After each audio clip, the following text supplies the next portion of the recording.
Okay, go ahead. Alright, today I'm going to show you how to make one of the warmest and simplest quilts I've ever come across. Now, it's really easy. You get a bunch of maybe remnants or scrap cloth from maybe other projects you've done. I've got some of this gold satin here, or this looks like corduroy of some varieties. Just all sorts of stuff. Denims, I've got, you know, flannels, more satins. Yeah, just a large variety. You choose a couple, maybe you choose a pattern you want to do. Maybe you want to do like a big pink quilt, so you'll get some pink pattern, you'll get some pink cloth, and you just cut out all your cloth into large, even-sized squares, and pick the ones you want. You start it out by putting the two sides that you want outside facing each other. That's important. Plug in your machine. I do a straight stitch, makes it easier. You start out, sew down a little ways, sew down, and then you sew back to make sure that the stitch doesn't come out. Go all the way down your fabric.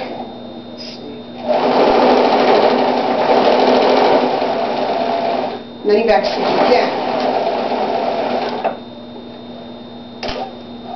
Take it out. You're going to need, of course, scissors.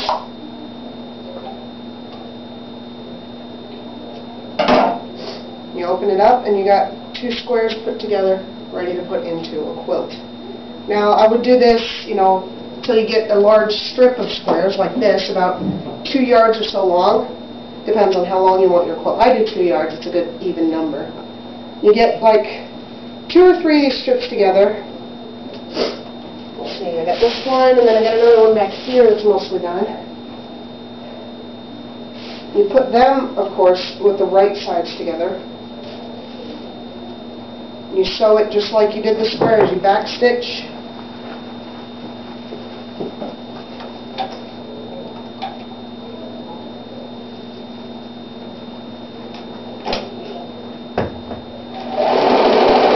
Sew it down. Back stitch.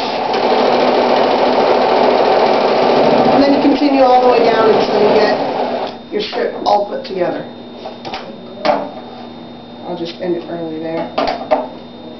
Now when you get enough of those strips together, you'll have this. This is a mostly finished quilt. I just got this done recently. And so you get a large, you know, mat of all these squares put together, and you got to put a backing on it, or else it's not, you know, going to be very comfortable or soft. So you lay it out on the floor with this side facing up, and you take your backing, which I chose a nice golden flannel, very comfortable, and you lay it on the side you want up. Now sometimes if you do it wide enough, a 2-yard strip isn't going to spread out and cover it. So I cut off the extra on the end and sewed it to the side to make it wider. And then I pinned it all around the end with some of my big yellow pins, which are good for quilting, because you can see them easy. And then I sewed it so that the pins were my guide. I put the pins on the outside here, and I sewed right inside the pins. I didn't sew right over them. There's a lot of extra seam fabric here, but it's not going to be a problem. When you get that done and you get 3 edges sewn, you want to lay it out on the floor again and pin it in certain spots. I pin them, I call them stays, and they're to keep the fabric together. You just go along maybe 3 or 4 in a row, and like 5 rows or something like that. You pin through just where you want to put the stay. Take it back to your machine. Stick it in there. And right where the pin is, you want to line it up and pull the pin out. Before setting the machine down and then taking it to your largest zigzag stitch. And just sewing back and forth until it's nice and dark. Should stay together. You pull it out and trim off all the excess thread, and you'll have a stay. Now when you get done with all your stays, you still have this open end down here.